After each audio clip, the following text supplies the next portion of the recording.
할렐루야! 네, 오늘 찬양대의 찬양을 들어보며 할렐루야, 얼마나 우리 주님을 찬양하라, 할렐루야, 참 좋은 찬양입니다. 여러분들의 삶에도 할렐루야가 넘치시기를 축복합니다. 이 아침, 성탄의 아침에 예수 그리스도의 평강이 우리 모든 성도들의 가정에, 여러분들의 부부에, 그리고 여러분들의 일터에, 그리고 여러분들의 자녀들에게 함께 하시기를 축복합니다. 2025년 올 한 해가 일주일 남았습니다. 한 해 동안 은혜를 주신 하나님께 감사드립니다. 하나님께서 올해도 우리와 함께 하셔서 우리는 모두 건강하게 강건함으로 잘 살았습니다. 이 모든 것이 하나님의 은혜입니다. 하나님께 모든 영광과 감사와 찬양을 먼저 올려드립니다. 2025년 전입니다. 한 청년이 있었어요. 혼기가 찬 청년입니다. 이 청년은 한 여인을 사랑했어요. 그 여인의 이름은 마리아입니다. 이 청년의 이름은 요셉이에요.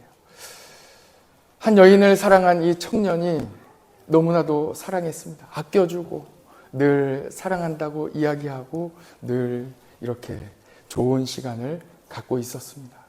그런데 이 여인에게 하루아침 청천벽력과 같은 큰 일이 일어나게 된 거예요. 천사가 나타나 마리아에게 이야기하는 거예요. 너는 성령으로 임신했다 하고 이렇게 천사가 이야기해 주는 거예요. 이 소식을 듣고 어떻게 해야 될까? 어떻게 해야 될까? 너무나도 고민하다가 그 약혼한 요셉에게 이야기를 한 거예요.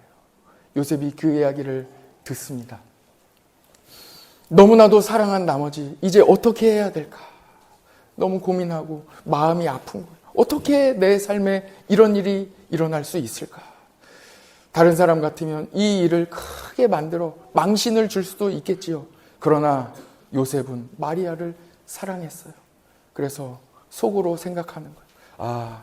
나는 너무 힘들고 지금 어렵지만 그래도 저 여인 살아가야 하니, 살아남아야 하니 조용히 덮어야 되겠다. 그리고 나는 이제 헤어져야 되겠다 하고 그렇게 집으로 돌아간 거예요. 잠이 오겠어요? 안 오겠어요? 잠이 안 와요. 잠을 못 이루는 거예요. 내 사랑하는 여인을 생각하고 나의 지금 처지를 생각하면 잠을 이룰 수가 없는 거예요. 너무나도 힘든 거예요. 마리아. 그녀의 이름을 얼마나 불렀는지 모릅니다. 참 말이 안 되는 이야기죠. 사랑해서 헤어진다고 하죠. 이럴 때 쓰는 말이 아닌가 싶습니다. 정말 말이 안 되는 이야기인데 이 요셉은 사랑해서 헤어질 수밖에 없는 그런 처지에 처하게 되었습니다. 이 모든 것을 문제로 삼고 싶지 않아 헤어지기로 마음먹고 너무나도 슬픈 마음으로 집으로 돌아가 잠을 청하는데 잠이 오지 않습니다. 끝까지 마리아를 생각하다가 잠깐 잠이 든 거예요. 그런데 그 사이 꿈을 꾸게 된 거예요. 하나님께서는 이 꿈을 통해서 중요한 것들을 많이 이야기해 주십니다. 특히 예수님의 아버지였던 이 요셉은 꿈으로 하나님의 말씀을 많이 들었어요. 하나님은 이렇게 꿈을 통해서 중요한 사실을 알려주십니다. 이 요셉 말고 예수님의 아버지 요셉 말고 또 다른 요셉이 있어요. 창세기에 보면 야곱의 아들 요셉이 나옵니다. 그 요셉도 야곱의 아들 요셉도 꿈을 많이 꾸는 그런 사람이었어요. 그래서 성경에 보면 꿈쟁이, 그의 별명을 꿈쟁이, 꿈꾸는 자가 오는도다 이렇게 이야기하고 있습니다. 형제들은 야곱의 아들 요셉은 11명의 형제를 두었는데 그 형제들은 요셉을 향해 꿈꾸는 자가 오는도다 이렇게 늘 이야기했습니다. 요셉은 꿈을 꾸었어요. 그 꿈을 통해 소망을 갖게 되었고 자신의 미래가 어떻게 될지를 알게 되었습니다. 부모님과 형제들이 자기에게 절하는 꿈을 꾸었어요. 하나님께서 언젠가 이런 날을 주시겠구나. 내가 지금 미움을 받고 시기를 당하고 있지만 언젠가 하나님이 이 모든 것을 갚아줄 날이 오겠구나 이렇게 생각하며 소망 가운데 잘 살아가고 있었습니다. 그런데 그 요셉은 어떻게 됩니까? 형들의 시기 때문에 노예로 팔리게 돼요. 그리고 노예로 팔릴 뿐만 아니라 아주 억울하게 또 감옥에도 들어가게 됩니다. 매우 힘든 인생을 살았어요. 그러나 요셉은 낙심하지 않았습니다. 왜 낙심하지 않았을까요? 하나님이 함께 하심을 믿고 하나님이 나와 함께 하심을 알고 있었지만 또 한편으로는 하나님이 어렸을 때 보여주신 그 꿈을 기억하고 있었기 때문입니다.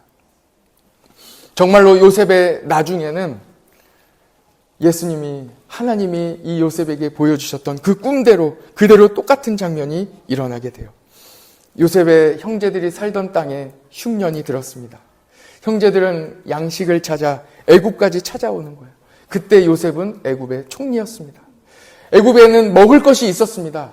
어떻게 먹을 것이 있었을까요? 하나님께서 이 바로에게 꿈을 주셨는데 그 꿈을 요셉이 해석했기 때문이에요.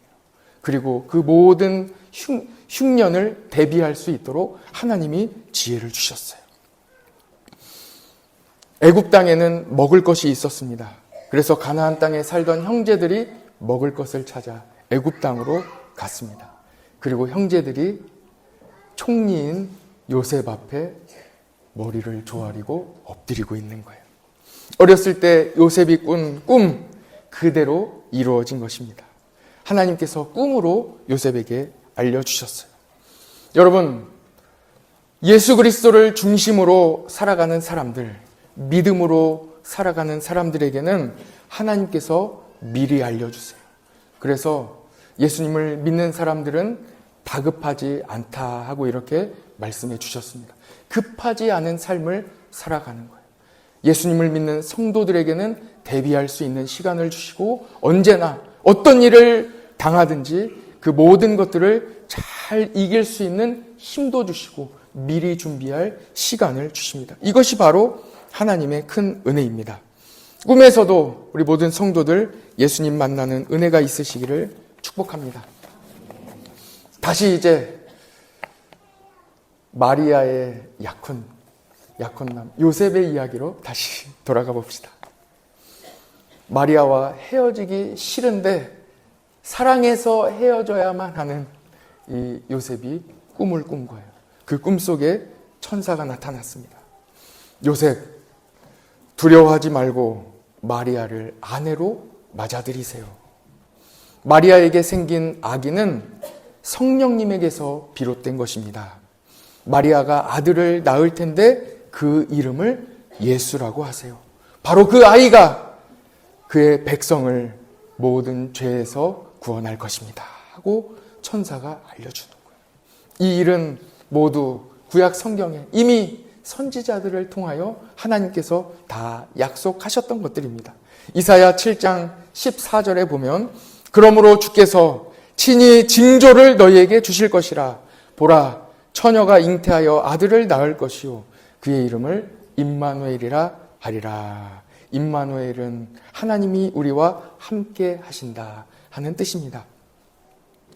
요셉은 잠에서 깨어났습니다. 그리고 꿈에서 천사가 알려준 대로 그대로 마리아를 아내로 맞아들이고 그리고 그 아들을 예수라고 이름을 지었습니다. 예수님의 나심이 이와 같습니다. 예수님께서 태어나셨던 그 당시의 일들을 우리가 다시 한번 기억하며 몇 가지 메시지를 함께 나누려고 합니다. 이 복된 성탄절에 예수 그리스도의 은혜가 여러분들과 함께 하시기를 간절히 원합니다.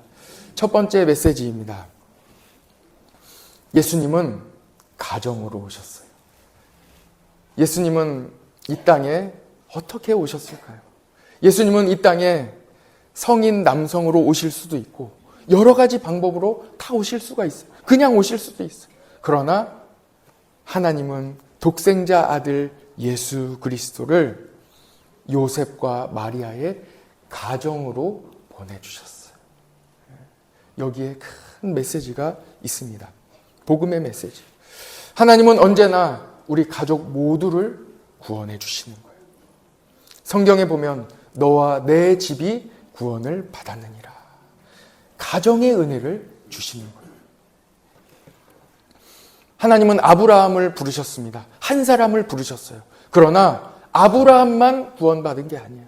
아브라함을 부르신 후에는 아브라함과 그의 아내와 그의 자녀들, 심지어 그의 자자손손 모두에게 다 구원의 은혜를 베풀어 주시는 거예요. 하나님이 함께 하시는 거예요. 가정의 은혜를 주신다는 것입니다. 하나님은 노아를 부르셨지요. 노아 한 사람을 부르셨어요. 그러나 노아 한 사람만 방주에 타는 게 아니에요.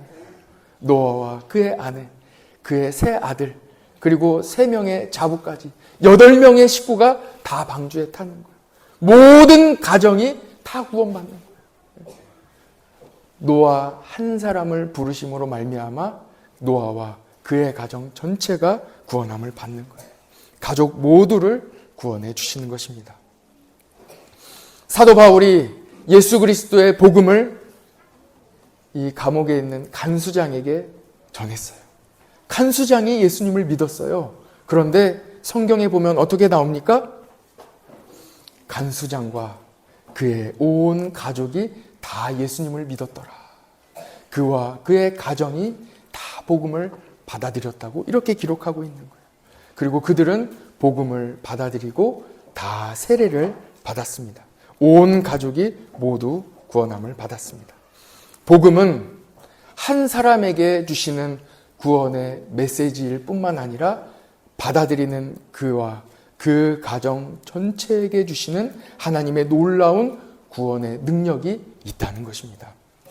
아기 예수님께서 요셉과 마리아의 가정으로 오셨듯이 여러분의 가정에도 예수 그리스도의 복음의 소식이 가족 모두에게 전해질 것입니다. 가족의 구원을 위하여 끝까지 기도하시기 바랍니다. 포기하지 마시기 바랍니다. 남편을 위하여, 아내를 위하여 기도하시고 부모님을 위하여 기도하기를 끝까지 하시기를 바랍니다. 포기하지 마세요. 자녀들이 확실한 믿음을 가질 수 있도록, 확실히 예수 그리스도를 구주로 고백할 수 있도록 끝까지 기도하시기 바랍니다. 지금은 길이 보이지 않을 수도 있습니다. 에이, 목사님, 저희 남편이 교회에 나올 리가 있나요? 그런 일은 없을 것 같은데요. 아닙니다. 하나님은 이미 일하고 계십니다. 어느 날 장례 예배를 마치고 90세 어르신께 복음을 전했어요. 복음을 전했는데 그분이 그 자리에서 복음을 받아들이시는 거예요. 그리고 영접 기도를 받으셨어요. 이 장면을 함께 예배드렸던 권사님들이 보고 충격을 받은 거예요.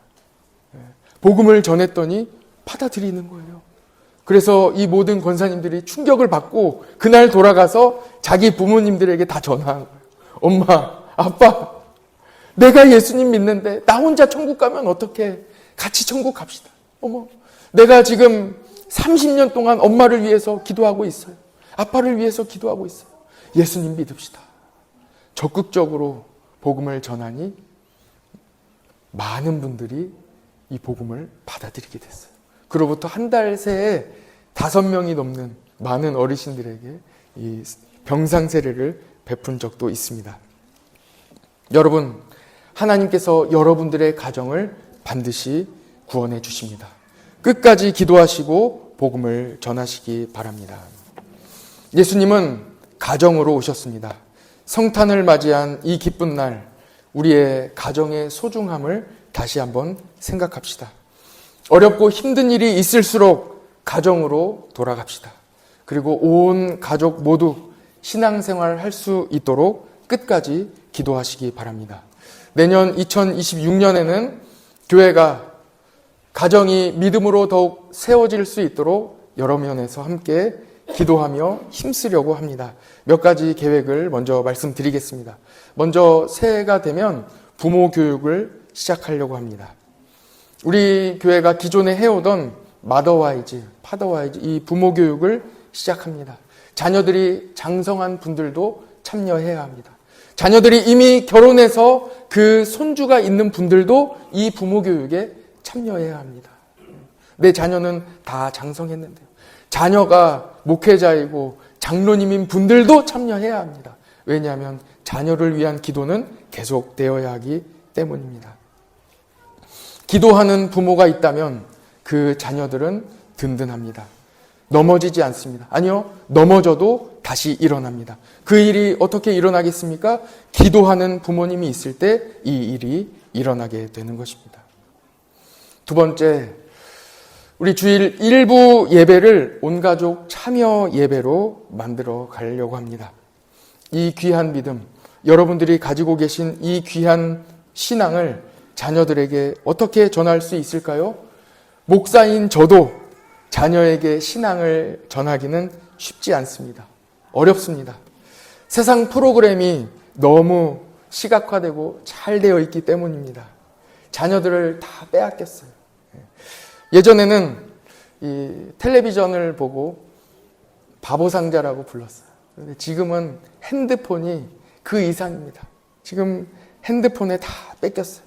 완전히 영혼까지 다 빼앗아 갔고 모든 시간을 다 빼앗아 가버렸습니다. 그래서 우리 교회도 농구대를 설치한다든지 여러 가지 핸드폰에 빠지지 않고 아이들이 활동할 수 있는 여러 가지 장치를 만들기 시작했습니다. 교회교육 전문가들이 다 하나같이 이야기합니다. 신앙을 자녀들에게 전하기 위해서는 일주일에 1시간으로는 안 된다는 거예요. 일주일에 1시간 자녀들이 예배 드려가지고는 물리적으로 안 된다는 거예요. 세상의 학문도 일주일에 몇 시간씩 수업을 듣고 공을 들여야 그 한 과목 어렵게 배울 수 있습니다. 신앙은 그보다 더 어렵습니다. 영적인 영역이기 때문에 그렇습니다. 지식으로 예수님을 안다고 끝나지 않기 때문입니다. 물리적인 시간도 정성을 쏟아야 신앙을 이어갈 수 있습니다. 오늘 이렇게 온 가족이 함께 예배드리니 얼마나 좋습니까? 앞으로 자녀들과 함께 찬양대도 하고 같이 하는 거예요. 헌금 봉사도 같이 하고 또 자녀들과 함께 참여하는 예배로 만들어 갈 것입니다. 당장 새해 첫 주일부터 한다는 게 아니에요. 먼저 부모 교육부터 하고 또 자녀들도 마음으로 준비할 시간을 충분히 준 이후에 하나하나 하나님 은혜 주시는 대로 참여형 예배로 만들어 나갈 것입니다. 그리고 일부 예배를 드린 부모들은 또 봉사하러 가고 자녀들은 또 자기들 예배, 눈높이에 맞는 예배에 가서 또 예배 드리는 시간을 갖게 될 것입니다. 여러분, 지금도 이렇게 이미 예배 드리고 있는 가정들이 많이 있습니다. 일부 예배 온 가족이 다 함께 드리고 2부는 부모는 봉사하고 자녀들은 자기들 예배에 가는 가정들도 있습니다. 도전 받으시기 바랍니다. 세 번째입니다. 가정 예배를 드리시기 바랍니다. 예수님께서 가정에 찾아오십니다. 일주일에 최소한 한 번은 온 가족이 모여서 찬송하고 성경 한 장 읽고 기도하는 시간을 꼭 가지시기 바랍니다. 우리는 가정을 믿음으로 잘 관리해야 합니다. 이 책임이 우리 모든 부모에게 주어졌습니다. 저는 우리 교회 목회를 기쁨으로 잘 감당하고 있습니다. 여러분들이 보시기에도 참 기쁨이 충만해 보이지 않습니까? 늘 기뻐요. 잘 감당하고 있어요. 제가 어떻게 이렇게 부족한데 기쁨으로 감당하고 있을까? 물론 우리 성도님들의 기도 덕분입니다. 그런데 며칠 전 통화하다가 저희 아버지께서 새벽 2시마다 기도하신다는 거예요. 새벽 2시마다 저를 위해서 기도하신대. 얼마나 든든합니까? 저희 장인어른도 저를 위해서 기도해 주시는데 장인어른은 기도를 또박또박 하시기로 유명한 분이에요. 그래서 기도실에 가셔서 기도를 큰 소리로 또박또박 하시는데 다른 장로님들이나 명성교회 성도들이 저한테 연락이 와요. 우리 장인어른의 기도 가운데 저의 근황이 다 들어있기 때문이에요. 얼마나 정성껏 또박또박 경북 신도청 중앙교회에서 담임 목회를 하고 있는 이문묵 목사 하나님께서 지켜주시기를 우리 장인어른도 기도하고 계세요. 자녀를 위한 기도가 여러분들의 자녀를 살립니다. 자녀를 위해 기도할 때 우선순위가 따로 있습니다. 학업, 진로, 재물, 승진, 건강, 많은 기도 제목이 있지요. 그러나 그 기도 제목은 모두 두 번째입니다. 언제나 자녀를 향한 기도 제목 제일 첫 번째는 믿음입니다. 예수님 잘 믿기를 첫 번째로 기도해야 합니다. 왜 그럴까요? 예수님 잘 믿지 않고 다른 축복 받으면 부작용이 있어요. 그러나 예수님 잘 믿고 그 다음에 다른 축복을 받아도 부작용이 없어요. 그 축복을 잘 관리하고 누릴 수 있기 때문입니다. 잘 관리하는 거예요. 가정의 중심을 예수님께 두시기 바랍니다. 예수님 한 분이면 충분합니다. 저는 오늘 이 설교 말씀을 준비하며 한 가지 궁금한 것이 생겼어요. 예수님은 왜 마국간에 오셨을까? 예수님은 왜 마국간에 오셨을까? 혹시 여러분 알고 계십니까? 예수님은 왜 마국간에 오셨을까요? 하나님께서는 예수님을 보내주시기까지 다 계획하셨어요. 모든 것을 오랜 기간, 오히려 창세기 3장부터 예수님의 오신 모든 것을 이미 계획하고 계셨습니다. 그런데 예수님은 왜 마국간으로 오셨을까? 어떤 분들은 마국간에는 분뇨가 있기 때문에 동물의 분뇨가 거기서 나오는 암모니아가 있어서 그 암모니아가 신생아를 또 이렇게 면역력을 좋게 한대요. 예, 그런 연구도 있다고 합니다. 그런데 그럴 것 같으면 우리 다 마국간에서 출산하겠죠. 그런데 지금은 그렇게 안 하지 않습니까? 왜 예수님은 이렇게 낮고 비천한 곳으로 오셨을까요? 동방 박사들은 별을 보고 예수님께 예루살렘까지 왔습니다. 예루살렘까지 와서 헤롯 왕에게 물어보는 거예요. 유대인의 왕이 여기서 태어나셨다는데 어디에 계십니까? 왕이 이미 있는데 왕이 태어났다고 이야기하니 헤롯 왕이 이 마음에 매우 불안함과 시기심과 완전히 이 화가 치밀어 오르게 된, 내가 왕인데, 유대인의 왕, 인류의 왕, 진짜 왕이 태어나셨다는 이 소식은 아기 예수님을 해할 수 있는 수많은 위협이 있다는 것입니다. 그래서 하나님은 마국간에서 예수님을 태어나게 하신 거예요. 예수님의 탄생을 기뻐하고 축하하는 사람들도 있었지만 그렇지 않은 사람들도 있었습니다. 예수님을 해하려는 이 모든 위협으로부터 가장 안전한 장소가 바로 마국간이었던 것입니다. 누구도 우리 우주의 왕이, 우리 온 세상의 왕이 마국간에서 태어나실 것이라고는 생각하지 못했기 때문입니다. 그러나 마국간에서 태어나신 예수님을 찾아온 사람들이 있었어요. 그들이 누구냐면 겸손한 사람들이에요. 동방 박사들, 그들은 지금으로 말하면 천문학자들입니다. 그들은 하나님을 섬기고 말씀을 소중하게 생각하는 사람들이었습니다. 말씀 그대로 메시아가 오실 것을 믿고 자신들의 삶에서 그대로 살아간 사람들이에요. 별을 연구하는 사람들이니까 천문학자들, 그러니까 별을 연구할 때에도 분명히 말씀대로 메시아가 오실 것이다 하고 연구하다가 예수님을 만나게 되는 것입니다. 별을 따라가다가 예수님을 만나게 되는 거예요. 잠언 8장 17절에 보면 나를 사랑하는 자들이 나의 사랑을 입으며 나를 간절히 찾는 자가 나를 만날 것이다 하고 이렇게 말씀하셨습니다. 여러분, 신앙을 삶과 연결하시기 바랍니다. 말씀대로 살아가시기 바랍니다. 여러분들의 직업, 학업, 학문의 분야에서 예수님을 찾으시기 바랍니다. 그곳에서도 예수님을 만나게 될 것입니다. 목자들도 예수님을 찾아왔습니다. 목자들이 양들을 돌볼 때, 그때 천사들의 소식을 듣게 됩니다. 삶의 현장에서 믿음으로 살아갈 때 예수님이 태어나셨다는 가장 복된 소식을 듣게 되는 것입니다. 예수님은 마국간에서 태어나셨습니다. 그곳이 가장 안전한 장소였습니다. 우리가 예수님과 같이 겸손할 때 가장 안전합니다. 빌립보서 2장 5절 말씀입니다. 너희 안에 이 마음을 품으라. 곧 그리스도 예수의 마음이니. 예수님은 하늘 보좌를 버리시고 이 땅에 오셨습니다. 그리고 낮고 천한 마구간에서 태어나셨습니다.